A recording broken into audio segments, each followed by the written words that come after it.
Bismillahirrahmanirrahim. Assalamualaikum warahmatullahi wabarakatuh. Alhamdulillah alladzi ahyana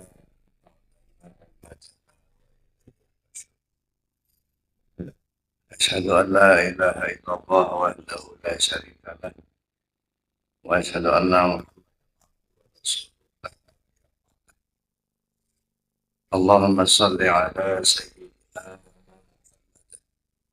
wa ala alihi wa ashabihi ilahi wa ridha rahmat.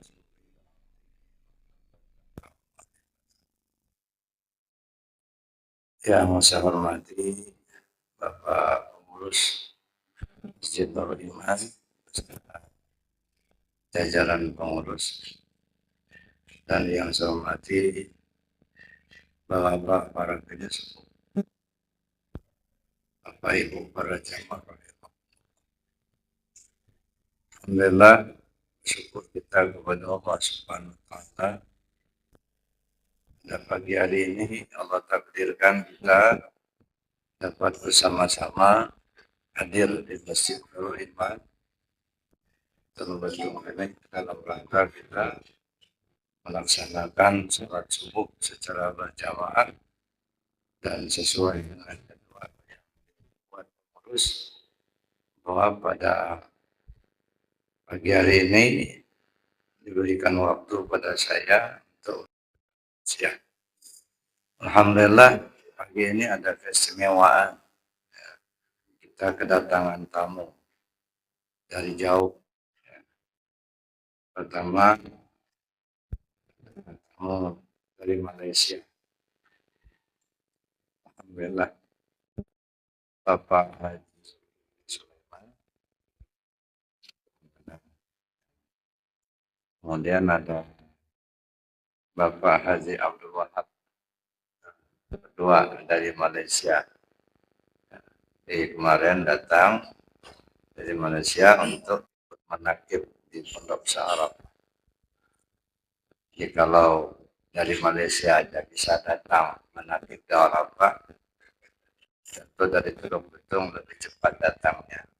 Maunya begitu. Dan alhamdulillah juga kita kedatangan tamu juga dari Jambi. Nah, ada Pak Kiai Kamaldin dari Jambi.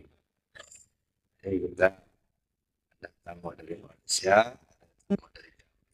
Beliau juga punya pondok pesantren di Jambi. Pak Haji Kamaludin. Dan Bapak Ibu-Ibu yang saya hormati, pada pagi hari ini kita mencoba memahami, mengenal Allah lewat kalimat tauhid. Ya. Pengenalan kita kepada Allah itu wajib. Bahkan wajib lebih wajib daripada sholat 5 waktu. Ya. Kenapa?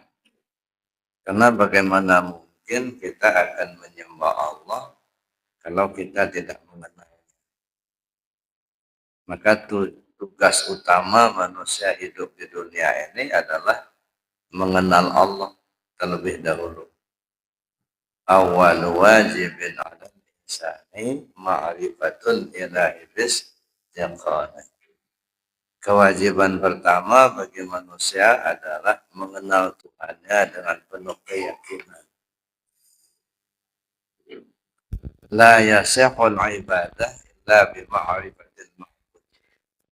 Tidak sah ibadah tanpa mengenal siapa yang dia sembah. Nah, jadi itu yang pertama. Jadi yang lebih utama dan yang pertama kali harus mengenal Allah itu. Banyak cara kita untuk mengenal Allah. Ya. Bisa mengenal Allah lewat sifat-sifatnya.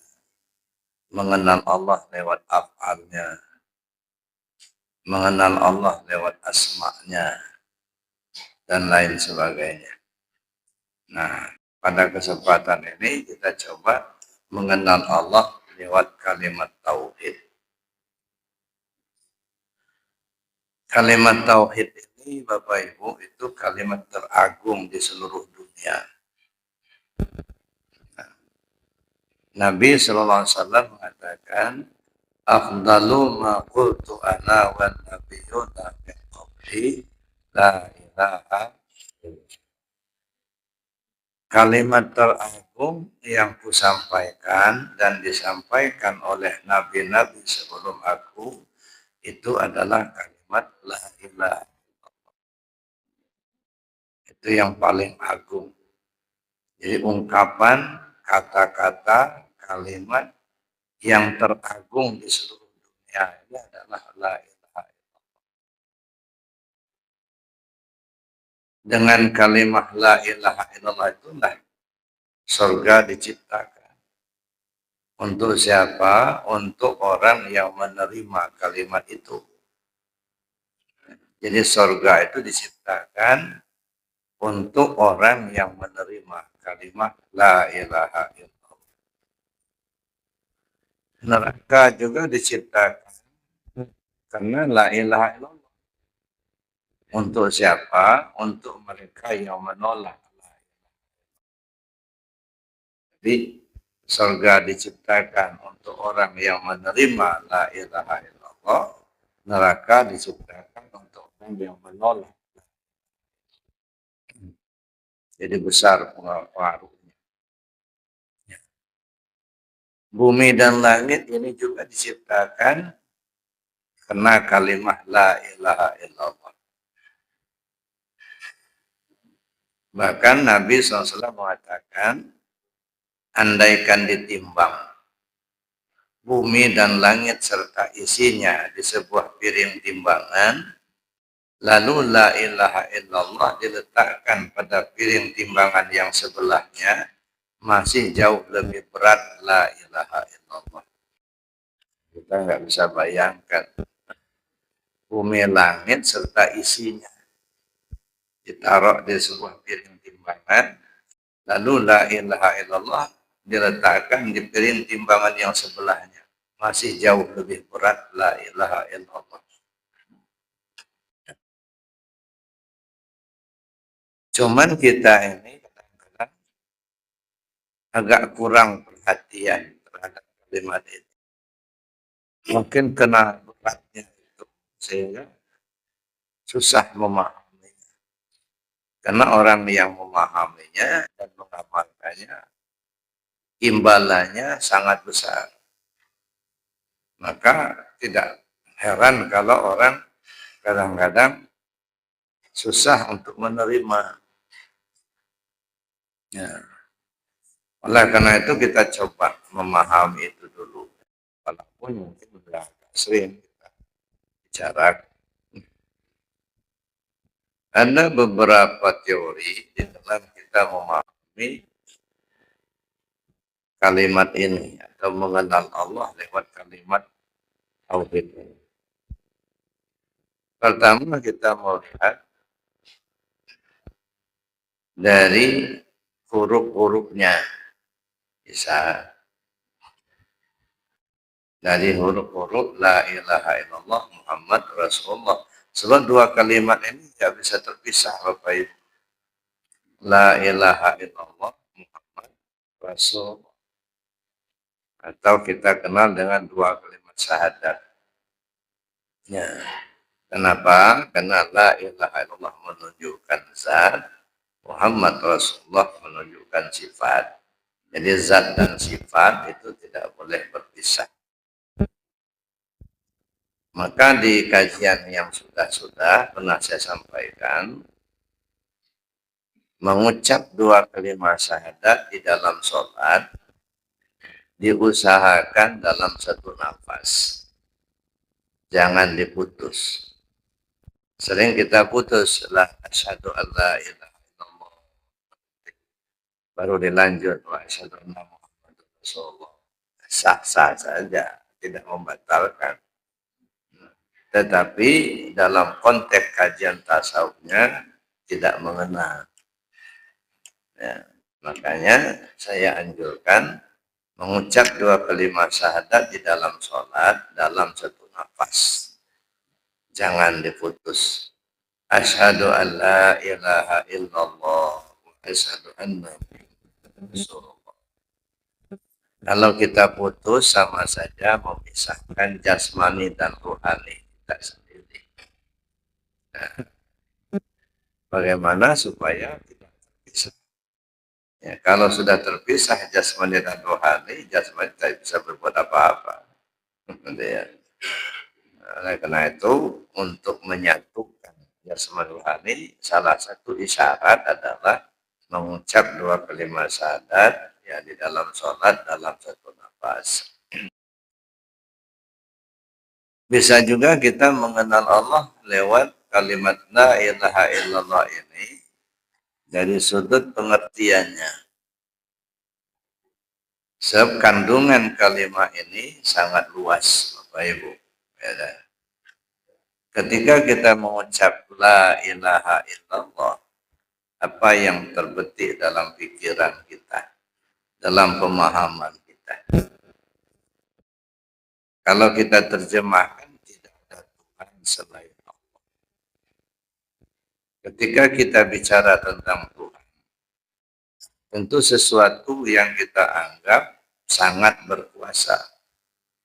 Tidak mungkin kita anggap dia Tuhan kalau tak berkuasa.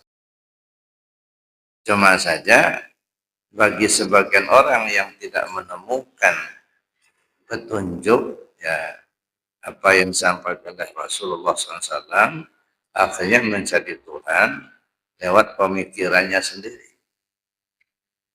Dia menganggap matahari punya kuasa, maka bertuhanlah dia ke matahari.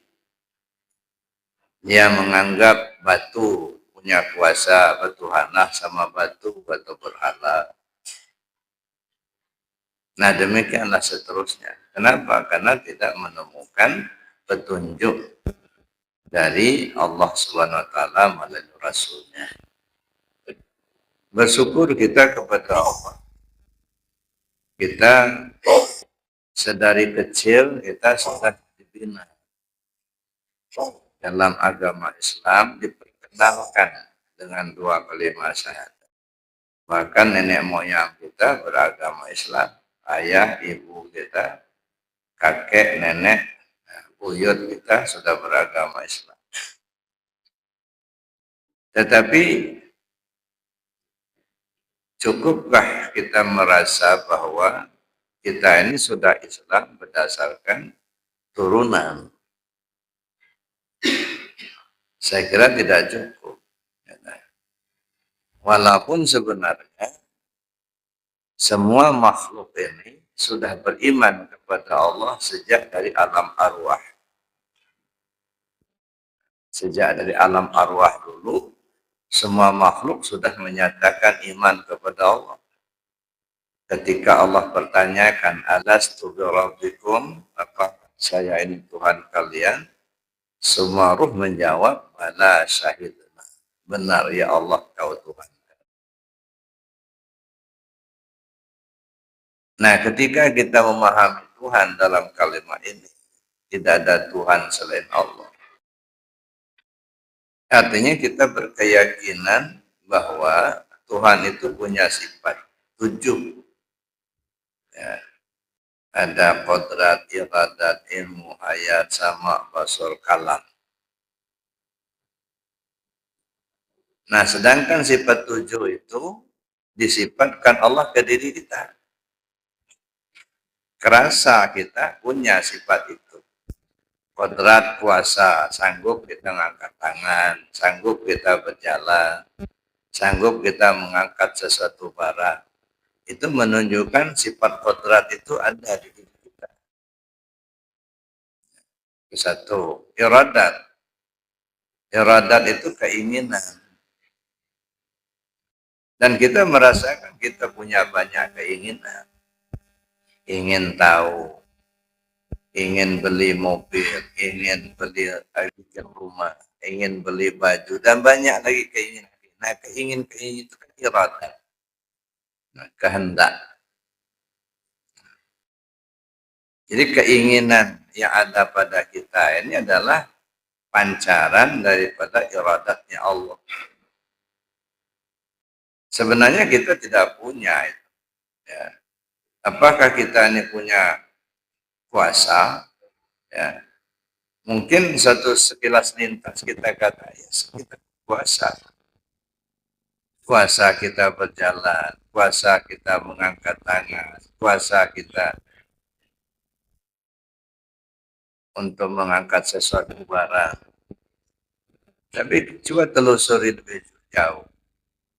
Dari mana kita mendapatkan kuasa itu? Kita merasa ini punya kuasa. Coba telusuri, renungkan. Dapat dari mana? Apa kita yang menciptakannya? Enggak, kita tidak pernah ciptakan. Pernahkah kita beli? Tak pernah, tidak ada jualan juga. Tiba-tiba ada sekian kuasa itu. Siapa punya?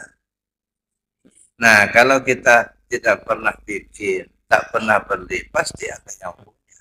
Nah, mungkin dia ada muncul, ada, kalau tak ada yang punya. Sedangkan kita tak pernah beli, tak pernah bikin. Padahal dia ada. Nah, disinilah ternyata yang punya itu hanya Allah. Berarti kodrat atau kuasa yang ada pada kita itu adalah kuasanya Allah, bukan kuasa kita. Kita hanya dipinjamin. Pinjaman. Cuman disinilah keliruan kita dalam berakidah. Ya, dipinjamin tetapi merasa memiliki. Merasa punya, memiliki, padahal itu pinjaman. Iradat, ada keinginan. Dari mana kita nyetel keinginan? Ada tombolnya? Enggak ada. Timbul aja ada keinginan. Ada keinginan kita untuk belajar, ada keinginan kita untuk ke pasar, ada keinginan kita, ya macam-macam lah, ya, keinginan. Nah, keinginan itu kan knobnya atau tombolnya dipencet supaya timbul pena. Tiba-tiba ada saja keinginan. Siapa punya? Kalau kita yang punya, beli di mana? Kita nggak pernah bikin. Kok timbul ada? Ternyata itu punya Allah, bukan punya kita. Nah, kita hanya dapat pinjaman saja. Begitulah semuanya. Pada iradah, ilmu, tahu kita, tahu api itu panas, tahu air itu membasahi, tahu tajam itu melukai, tahu dari mana. Kadang-kadang kita merasa kita yang punya ilmu, sombong. Nah, inilah kita merasa kita sudah punya ilmu, ya, sehingga kita ngaku-ngaku kita punya ilmu, kita tahu. Kalau nggak dikasih tahu sama Allah, kok bisa kita tahu? Enggak. Contohnya saja lah. Ini warna hitam. Kata kita ini hitam. Kalau kata Allah, ya pasti hitam juga. Kenapa? Karena kita tahu ini hitam, karena sudah dikasih tahu Allah. Sebelum dikasih tahu sama Allah dulu, kita nggak tahu ini warna apa. Cobalah tanya sama bayi yang baru lahir. Nggak tahu dia, ini warna apa, dia nggak tahu. Nah, kita tahu ini hitam karena sudah dikasih tahu sama Allah. Ini namanya meja. Siapa yang ngasih tahu? Ya Allah. Wa'allama Adam al-asma'a kullaha. Allah mengajarkan kepada Adam itu berbagai macam nama. Jadi Allah ajarkan sehingga kita tahu. Ini warnanya hitam, ini namanya meja, ini namanya gelas, ini namanya air. Itu banyak nama-nama itu. Yang ngasih tahu siapa? Ya Allah. Kalau begitu yang berilmu siapa? Ya Allah yang berilmu. Kita cuma dikasih tahu. Nah, cuman di kita ini baru dipinjamin ngaku punya hayat hidup. Begitu juga punya siapa? Punya Allah. Kita nggak pernah beli, tiba-tiba kita hidup. Begitu kita lahir, sudah ada hidup, sudah ada hayat. Kita nggak pernah beli, nggak pernah bikin. Timbul saja. Punya siapa? Ya tentu yang punya Allah. Kalau begitu, apa yang ada pada kita lagi-lagi pinjaman. Dipinjamin hayat untuk bekal kita hidup di dunia ini. Karena dengan adanya hayat, maka muncullah kodrat, iradah, ilmu, sama, basor, kata. Cuma kalau hayat ini enggak, maka sifat yang enam itu enggak akan ada. Ya. Jadi adanya hayat, maka bisa timbullah kodrat, ada iradat, ada ilmu, ada sama, ada basor, ada kalam. Hayat itu punya siapa? Ya punya Allah. Ya, jadi artinya kita mendapat pinjaman dari Allah. Lagi-lagi itu pinjaman. Sama kita mendengar. Benarkah kita ini punya sama, punya pendengaran? Kata kita iya, cuma telusuri lebih jauh. Dapat dari mana? Kita nggak pernah beli, nggak pernah bikin, tiba-tiba bisa ngedengar aja. Itu juga lagi-lagi pinjaman dari Allah. Basar kita melihat juga pinjaman dari Allah. Kalam kita bisa ngomong ini itu banyak manusia yang nggak bisa ngomong. Jadi apa yang kita pakai ini sebenarnya bukan milik kita, tetapi milik Allah. Kita dapat pinjaman saja. Akuilah itu pinjaman. Jangan ngaku milik. Nah, karena dia sifatnya pinjaman, ada saatnya Allah perintahkan. Wa anfiqu mimma razaqnakum min qabli an ya'tiya ahadakumul maut. Serahkan apa yang sudah kami berikan kepadamu itu sebelum kematianmu datang. Di sini. Jadi sebelum kematian datang, apa yang menjadi pinjaman-pinjaman tadi balikkan. Jangan dibawa sampai mati, itu merasa memiliki. Nah, kalau itu dibawa sampai mati, itu yang akan ditanya nanti. Ya, kalau dibawa sampai mati, kita merasa punya, nah itu akan ditanya. Ya, kamu berbuat apa? La yazalu qadamu 'abdin yaumal qiyamah hatta yus'ala an arba'. An umrihi fima afnahu wa an jismi fima ablahu wa an ilmihi ma amila bi wa an malihi min aina tasabah wa fima amra.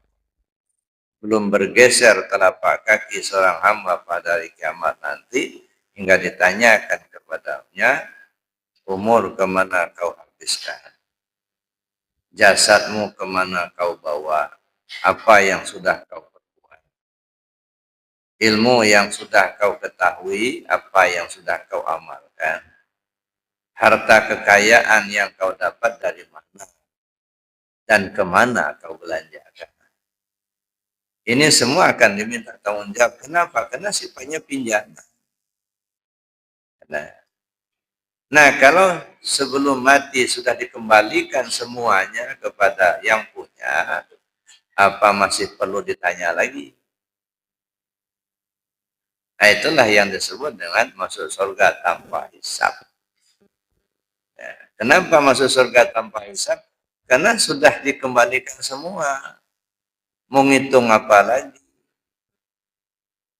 Jadi kalau isyarat bahwa Nabi SAW mengatakan ada beberapa orang sahabat yang masuk surga tanpa hisab, itu kan isyarat karena mereka itu sudah kembalikan semua. Dan itu mau dicontoh buat kita. Bukan hanya sekedar kita mempercayai saja bahwa sahabat-sahabat itu hanya sahabat yang 6 orang itu yang masuk surga tanpa hisab. Itu kan isyarat.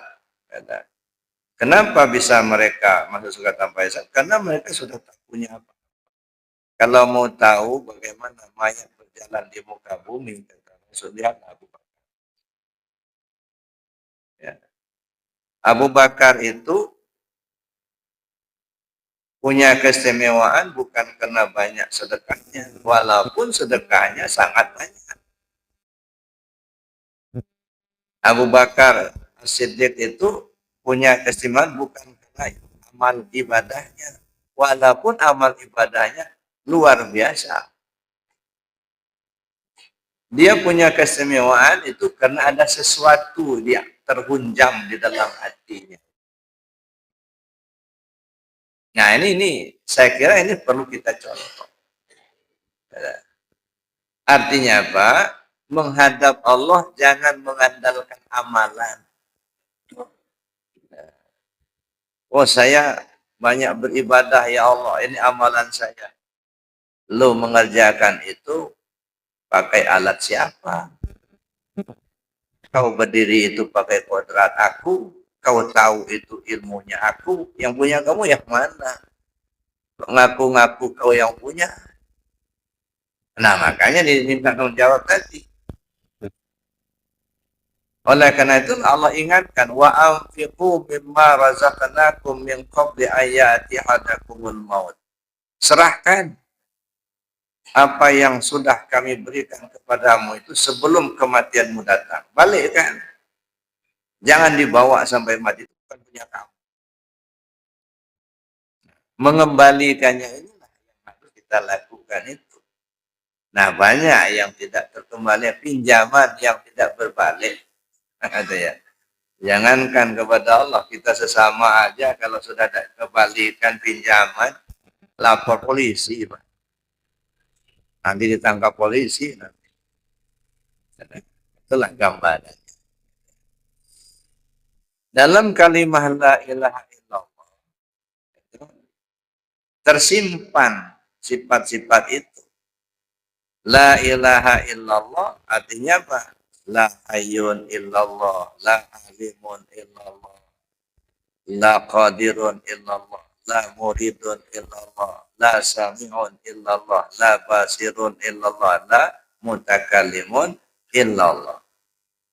Jadi ketika kita mengucap la ilaha illallah, jadi sebenarnya kita sedang menafikan atau mengembalikan apa yang kita pinjam dari Allah tadi. Jadi bukan hanya sekedar mengucap kalimatnya saja. Makanya ya, di dalam pengamalan Tarekat Qadiriyah Naqsyabandiyah menggunakan dua bahasa. Ada bahasa lisan, ada bahasa tubuh. Kenapa harus pakai dua bahasa? Untuk menempatkan nafi dan isbat. Ya. Kita ucap la ilaha illallah. Ketika kita mengucap kalimat itu kan kedengaran. Ya. Nah, ketika mendengar maka timbullah pemahaman yang mendengar itu bukan kita. La ilaha illallah kita ucap. Ngedengar telinga kita. Yang ngedengar siapa? Bukan aku yang mendengar, tapi Allah lah yang mendengar. La sami'un illallah. Ketika kita berucap, bisa kita ngomong, kalam namanya. Maka disebutlah la mutakalimun illallah. Lalu kemudian kita gerak. Nah, makanya dengan bahasa tubuh. Jadi menggerakkan badan ketika berzikir itu juga isyarat.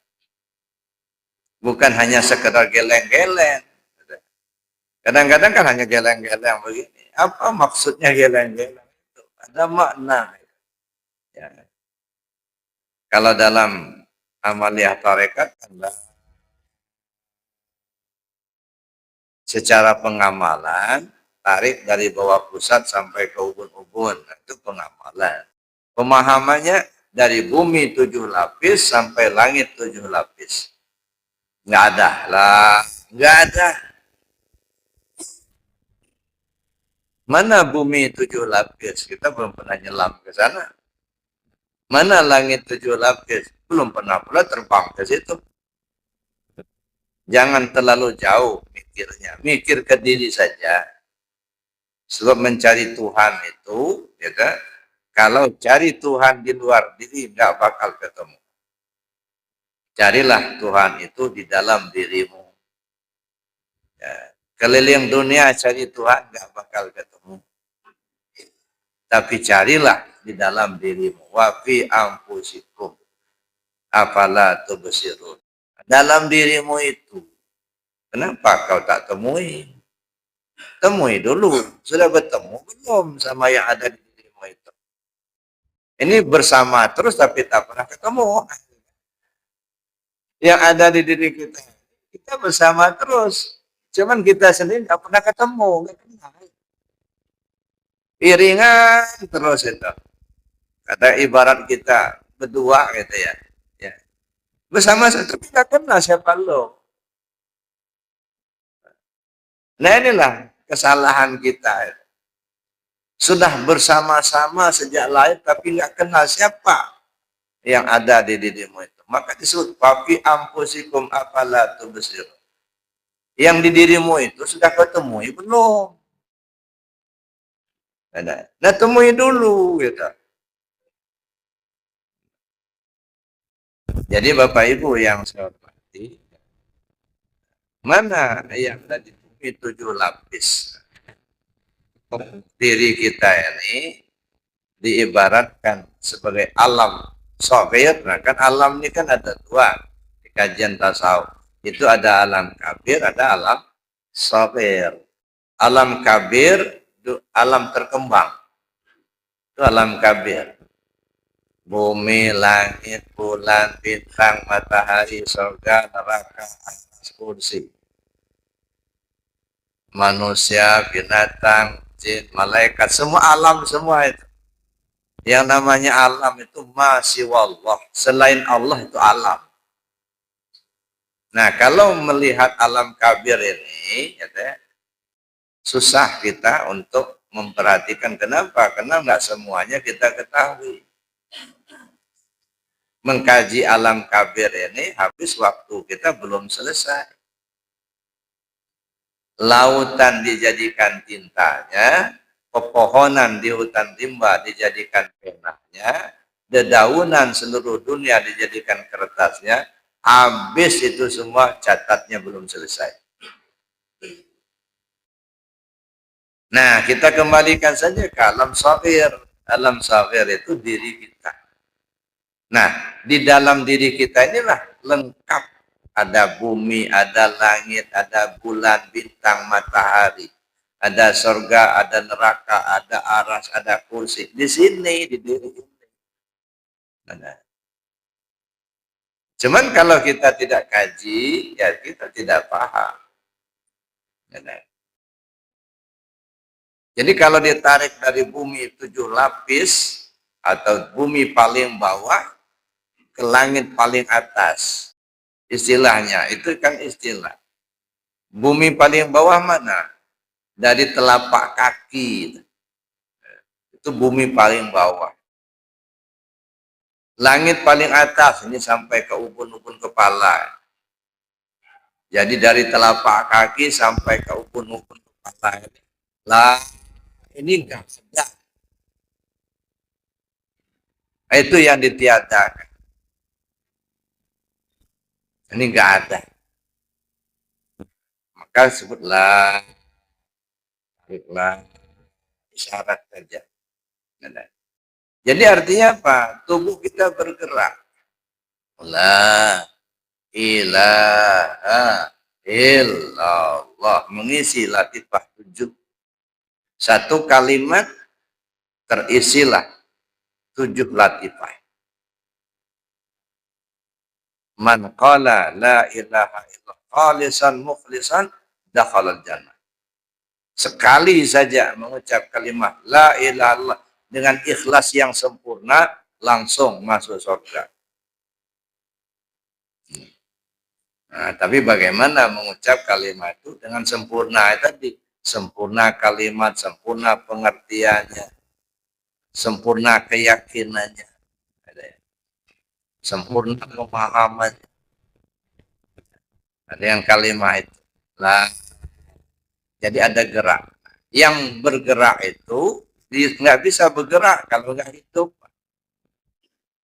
Berarti ketika kita menggerakkan diri kita itu yang kita pahami apa?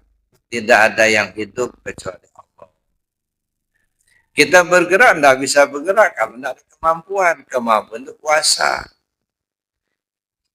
Ya, maka terpahamilah oleh kita la qadirun illallah. Tidak bisa bergerak kalau tak punya kemauan. Kemauan itu iradat.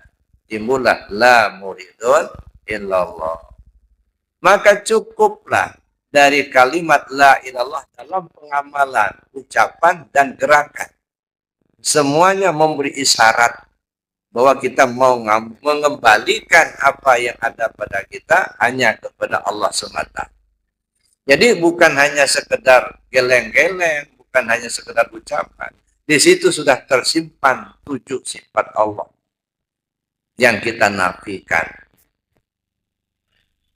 Cuman masalahnya percaya apa tidak, itu yang pertama. Yang kedua, mau apa tidak mengamalkan. Ini nggak bisa dipaksa. Ya, kenapa? Karena Allah juga yang berkehendak. Jadi walaupun tiap waktu kita sampaikan dalilnya ini, pengertian, tapi kalau Allah nggak mengizinkan, nggak apa. Nah, ya, walaupun tahu betul dalilnya ini. Setiap waktu kita sampaikan, ini hikmahnya, ini fadilahnya, ini ayatnya, ini hadisnya. Kalau Allah tidak mengizinkan, bakal terima. Ya. Nah, jadi jangan sakit hati kalau kita sudah ngajak untuk zikir, tapi nggak mau. Bukan kita yang nggak berhasil, Allah belum mengizinkan, ya sudah. Itu aja. Nah, sebab segala sesuatu itu Allah yang menentukan. Wa ma alaina illal balaghul mubin. Tugas kami cuma nyampaikan dengan jelas. Udah itu aja. Mau atau tidak nerimanya, mau atau tidak mengamalkan, itu hak prerogatif Allah. Nah, itu. Jadi itu Bapak Ibu. Jadi ketika kita mengucap kalimat la ilaha illallah itu dengan ucapan dan gerakan, itu tersimpanlah di situ menafikan sifat 7 yang ada pada diri kita sendiri. Sehingga betul-betul kita merasakan kita tak punya apa-apa. Nah, maka belajar tasawuf itu apa? Mengosongkan diri. Semakin kita pelajari ilmu tasawuf itu semakin merasa kosong. Tak punya apa-apa. Beda dengan belajar ilmu hikmah. Kalau belajar ilmu hikmah, ngamalkan ini, selesai akan bisa begini. Selesai satu, nanti ngamalkan yang lain, selesai akan bisa begini. Sehingga kalau banyak amalannya, banyak yang sudah selesai, banyak kemampuannya. Nah, kalau dia tidak duduk di tauhid, nah di sini kadang-kadang tergelincir, merasa dia yang kuasa, merasa dia yang hebat, syirik lagi jadi. Dalam tasawuf tidak begitu. Dalam tasawuf justru menghilangkan apa yang ada pada kita. Untuk kita isbatkan hanya kepada Allah semata. Maka saya katakan semakin dipelajari ilmu tasawuf, semakin kosong rasanya. Semakin nggak punya. Tapi di kosong itulah sesungguhnya berisi. Ketika kita merasa berisi, tanda masih kosong. Ketika kita sudah kosong, justru itulah yang berisi. Nah, bagaimana kita untuk mengosongkan diri kita sehingga yang kuasa hanya Allah semata. Maka kalimatnya la ilaha illallah. Nah, oleh karena itulah Nabi mengatakan jaddidu imanakum bikasrati qauli la ilaha illallah. Perbaharuilah iman itu dengan banyak-banyak sebut kalimat la ilaha illallah. Bahkan dijamin man qala la ilaha illallah akhiru kalami dakhal jannah. Siapa orang yang akhir kalamnya la ilaha illallah masuk surga. Ya, akhir kalam. Kalam kan bicara. Artinya kata-kata terakhir yang keluar dari lisannya ketika dia akan meninggal itu kalimat la ilaha illallah. Makanya kita disuruh untuk membimbing. Jadi kalau ada ya orang, saudara atau siapalah yang akan berpulang ke rahmatullah, yang akan meninggal, kita disuruh untuk bimbing dengan kalimat la ilaha illallah. Jadi membimbing itu nggak usah sering-sering. Pak, Bu, sebut la ilaha illallah. Kalau sudah dia ngomong la ilaha illallah, sudah biarin aja. Jangan ditegur, jangan ucapkan lagi, biarin aja. Itu kalimat terakhir yang sudah dia ucapkan. Cuman kalau sudah diselingi, mana si Anu katanya. Ada, atau minta air, minta. Nah, itu sudah diselingi. Nah, ucapkan lagi. Ya, la ilaha illallah. Kalau sudah diucapkan, udah biarin aja. Nggak usah diulangi lagi. Ya, itu membimbing orang yang akan meninggal. Jangan terus-terusan sudah. Pening pula ada.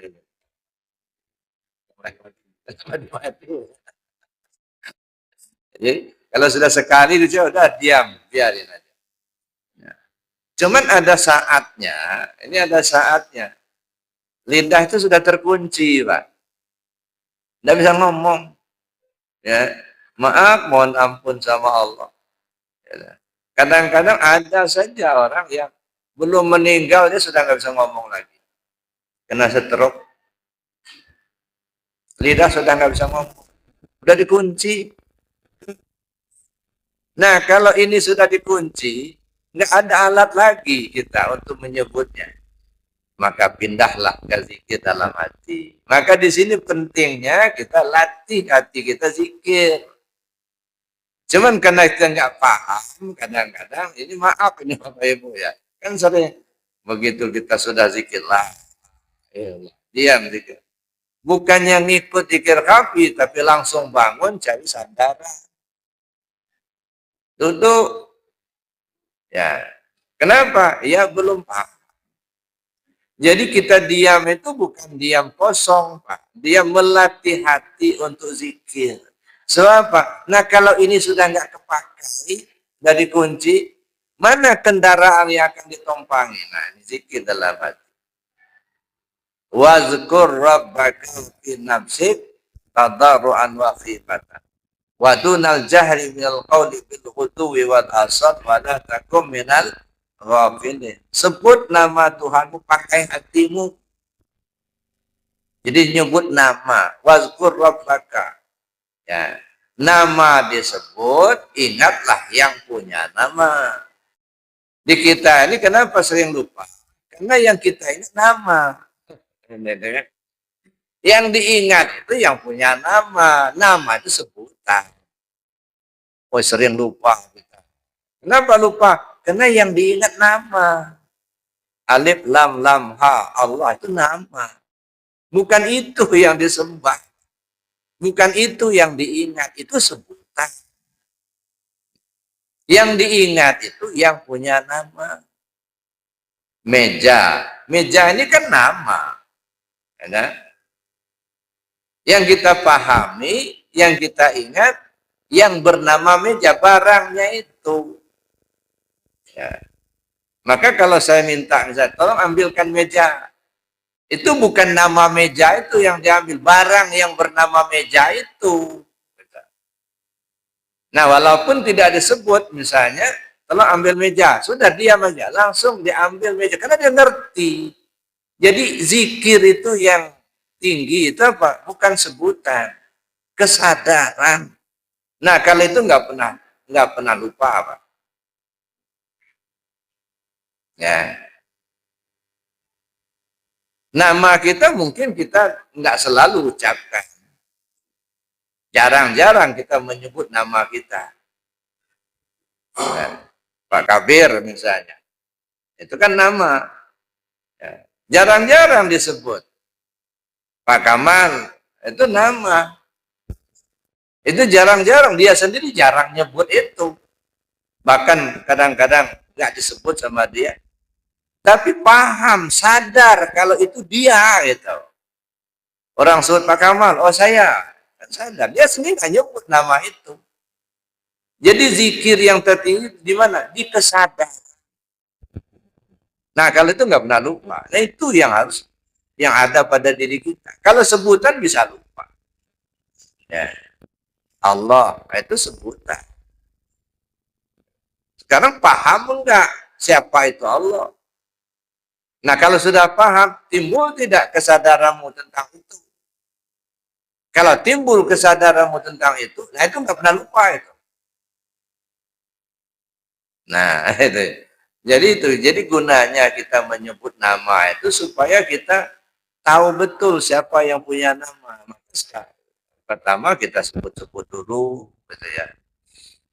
Wazkur rabbaka fi nafsin. Sebut nama Tuhanmu dalam hati. Atau ingat Tuhanmu dalam hati. Ingat itu kesadaran. Ya. Pertama sebut dulu. Wazkur rabbaka fi nafsin. Sebut nama Tuhanmu. Tadarru'an wa khifatan. Tadarru' itu apa? Ada dua pengertian. Tadarru' itu bisa dihatikan dengan rasa rendah diri dan rasa takut. Nah, memunculkan rasa rendah diri dan rasa takut gimana caranya? Maka sebagian ulama tarekat menggunakan namanya rabithah. Untuk memunculkan rasa takut, rasa rendah diri, menghadirkan guru di depan kita. Perasaan kita ada guru. Makanya belajar tarekat harus ada gurunya. Nggak bisa belajar tarekat lewat baca buku atau dengar ceramah saja. Nah, harus ada gurunya. Bagaimana menghadirkan rupa guru kalau kita nggak punya guru? Nah, jadi belajar tarekat itu bukan belajar dari buku. Belajar dari orang yang ahli tarekat. Supaya apa? Supaya kita bisa menghadirkan rupa guru. Nah, kalau sudah terhadirkan rupa guru, timbullah rasa tadarru, rendah diri di hadapan guru. Itu maka disebutlah istilahnya rabithah mursyid. Nah, lalu kemudian bagaimana menimbulkan rasa takut? Ya, supaya kita bisa mengamalkan zikir itu dengan perasaan yang sempurna, maka timbulkan rasa takut kepada Allah. Nah, menimbulkan rasa takut gimana caranya? Nah, ini yang kadang-kadang digunakan rabithah kubur namanya. Nah, jadi ada dua, menimbulkan rasa tadarruk, menghadirkan rupa guru atau rabithah mursyid, menimbulkan rasa takut, rabithah kubur namanya. Itu membayangkan kita berada dalam kubur. Tapi itu kan baru pembuka, baru jalan supaya hadir karena kita masih belajar. Nah, begitu kita masuk dalam zikir, hilang semua yang ada hanya Allah. Itu dalam rangka menghadirkan tadarruk dan khifah tadi. Nah, kalau itu sudah terhadirkan oleh kita, ya sudah langsung ke Allah. Hilang segalanya, tidak ada yang lain kecuali Allah. Itu satu. Yang kedua, dipahami tadarru'an wa khifah itu apa?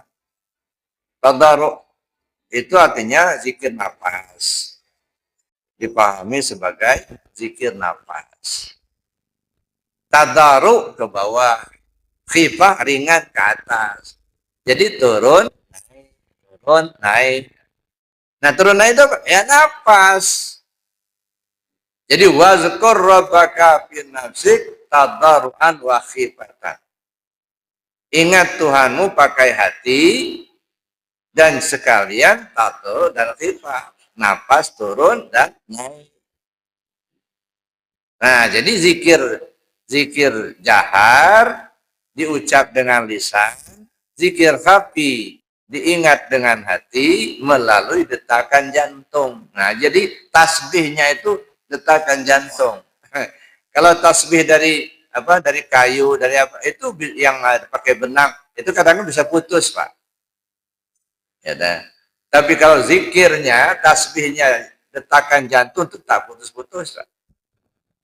Jadi zikir khafi ya dah, mengikuti detakan jantung.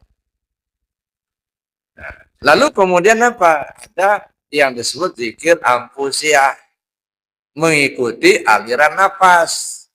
Ya dah. Turun, naik. Allah. Allah. Itu namanya zikir hakikat. Jadi ada zikir syariat. Zikir syariat itu ucapan la ilaha illallah. Zikir tarekat, zikir khafi dalam hati. Ya, zikir tarekat dengan hati. Ya, zikir hakikat pakai nafas.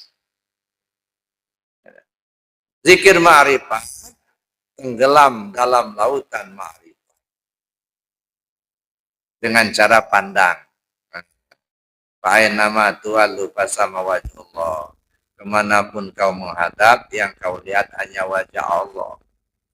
Maka perlu juga didoa. Wahfizni Allahumma bika fi marati wujudika bisuhudika hatta la ashhada ghair af'alika wa sifatika.